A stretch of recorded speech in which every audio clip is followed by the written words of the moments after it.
நம்ம எல்லாரும் நமக்கே தெரியாம ஒரு ஆல்டர்னேட் யூனிவர்ஸ்குள்ள வந்துட்டோம் போல. லோகேஷ் நான் ரொமான்ஸ் பண்றாரு, தனுஷ் நான் இளையராஜாவா மாறுறாரு, சிம்பு நான் ஏ ரகுமானா மாறுறாரு. இதெல்லாம் விட துருவ நட்சத்திரம் படம் ரிலீஸ் ஆக போகுதாமா.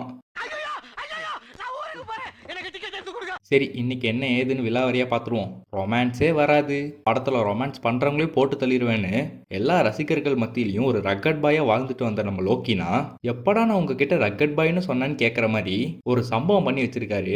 அதுதான் கமல் சார் லிரிக்ஸ்ல ஸ்ருதிஹாசன் கம்போஸ் பண்ணியிருக்க இனிமேல் அப்படிங்கிற சாங்ல லோக்கினா நடிச்சது. ஆண்டவரை வச்சு படம் பண்ணணும்னு கனவு கண்டவரை ஆண்டவரே அவரை வச்சு படம் எடுப்பாருன்னு நம்ம என்ன அவரே எதிர்பார்த்திருக்க மாட்டாரு. கிடைக்குமா? எதுக்கு பூஜை ரூம்ல வச்சு பூஜை பண்ணதா? ஒரு தட்டுக்காக பொண்ணு அமுச்சு வைக்கிறியே நீ, உலகமாக அப்ப ஆசீர்வாதம் பண்ணுங்க மாமா. நல்லா இரு. இளையராஜா பயோபிக். சார் நீங்க பாடுங்கன்னு சொன்னா பாடிடுவாரு. ரெண்டே வார். Sorry sir. தென்றல் வந்து தீண்டும் போது என்ன வண்ணமோ மனசுல. அவ்வளவு மோசமா இல்ல சார். பல வருடங்களாவே தனுஷனா இளையராஜா ரசிகர்னு சொன்னாலும் இப்ப ரீசெண்டா பல மேடைகள்ல ராஜா சாரை பத்தி பேசாத தனுஷ்னாவே இல்ல. அது எதுக்குன்னு இப்பதானே தெரியுது. அண்ணா இளையராஜா சாரோட பயோபிக்க பண்ண போறாருங்கிறது சாதாரண விஷயமா இருக்கலாம், ஆனா அதுக்கு ஒரு டைரக்டர் சூஸ் பண்ணாங்க பாருங்க. அதுல ஆடியன்ஸ் எல்லாம் கதி கலங்கி போயிட்டாங்க. அவர் தான் இது வரைக்கும் ராக்கி, சாணி காகிதம், கேப்டன் மில்லர்னு ரத்தம் தெறிக்க தெறிக்க ஆக்ஷன் படமா எடுத்த இயக்குனர் அருண் மாதேஸ்வர். பட் என்ன பொறுத்த வரைக்கும் இது சரியான செலக்ஷன் தான் படுது.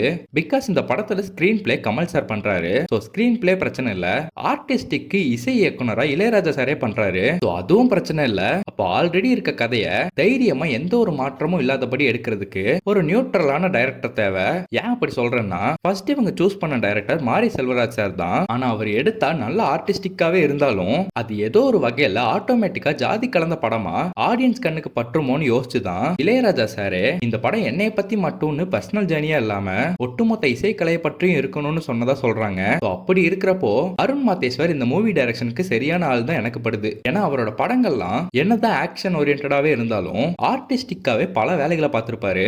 அண்ட் தனுஷனா கூட கேப்டன் மில்லர் பண்ணதாலையும் ராஜா சார் கூட இதுக்காகவே 10 நாள் டிராவல் பண்ணதாலையும் ரெண்டு பேருக்குமே கம்ஃபர்டபுளான ஆளா இருக்காருன்னு சொல்றாங்க. பட் உடனே சில ஏட்டர்ஸ்லாம் போஸ்டரை பார்த்தே பல குத்தம் சொல்ல ஆரம்பிச்சிட்டாங்க.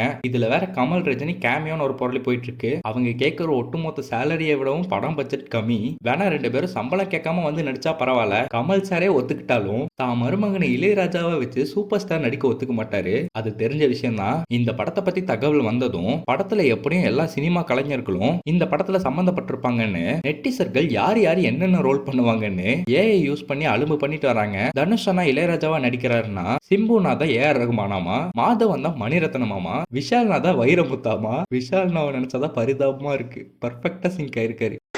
கவிஞரை போல, கவிஞர் கண்ணதாசன் அவர்களைப் போல, கவிஞர் கண்ணதாசன் அவர்களைப் போல ஒரு கவிஞன் உலகத்தில் கிடையவே கிடையாது. உலகத்தில் சிறந்த கவிஞன் கவியரசர் கண்ணதாசன் என்பதில் எங்களுக்கு வேறுபாடு இல்லை. ஆனால் உலகத்தில் சிறந்த இசையமைப்பாளர் எம்.எஸ். விஸ்வநாதன் என்பதை தவிர யாருக்கும் கருத்து வேறுபாடு இல்லை. கங்குவாவோட டிஜிட்டல் ரைட்ஸை அமேசான் 80 கோடி கொடுத்து வாங்கியிருக்காங்க. நேற்று தான் கங்குவாவோட டீசரை ஃப்ரேம் பை ஃப்ரேம் அலசி ஆராய்ஞ்சோம். அந்த வீடியோவை பார்க்கலன்னா போய் செக் பண்ணி பாருங்க. கங்குவாவோட கதை கிட்டத்தட்ட 1700 இருந்து 500 வருஷம் கழிச்சு ஹீரோ அவருக்கு கொடுக்கப்பட்டிருக்க மிஷினை ஃபுல்ஃபில் பண்ற மாதிரி தான் சொல்றாங்க. எப்படியும் படம் வந்த அப்புறம் 7ஆம் அறிவு கூட தான் கம்பேர் ஆக போகுது. ஏன்னா கங்குவா கதையை படிக்கிறப்பதான் அந்த வரலாற்றுல இருந்தது தான் ஏஆர் முருகதாஸ் சார் 7ஆம் அறிவுல பயன்படுத்தி இருப்பாரோன்னு தோணுது. என்னதான் ஹேட்டர்ஸ்ங்கிற பேர்ல அஜித் சாரோட சினிமாஸை கிரிட்டிக்ஸா மாத்தினாலும் மனுஷன் ஆபரேஷன் முடிஞ்ச அப்புறமும் ஜாலியா அவரோட விடாமுயற்சி பாய்ஸ் எல்லாம் கூட்டிட்டு ஒரு ரைடு போய் பல உரையாடல்களை நடத்திருக்காங்க. அதுவும் அஜித் சார் அவர் கையால பிரியாணி எல்லாம் செஞ்சு அசத்தி இருக்க பிக் எல்லாம் வெளிவிட்டாங்க. அஜித் சார் ரசிகர்கள் கொஞ்சம் டிஃபரெண்ட் தான். ஏன்னா எல்லா ஆக்டர்ஸ்க்கும் ஆன் ஸ்கிரீன்ல தான் ரசிகர்கள் அதிகம். நான் தலைக்கு தான் ஆஃப் ஸ்கிரீன் ரசிகர்கள் ஜாஸ்தி.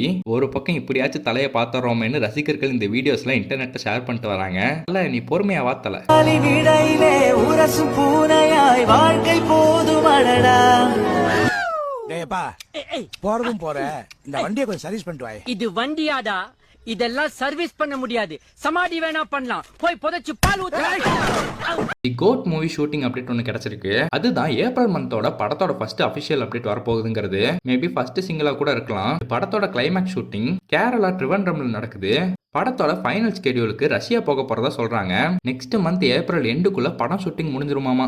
அப்புறம் இன்னொரு விஷயம், இப்ப விஜய் சாரோட கோட் மூவி ஷூட்டிங் நடக்கிற அதே ட்ரிவண்ட்ரம்ல தான் ரஜினி சாரோட வேட்டையின் ஷூட்டிங்கும் நடக்குதாமா.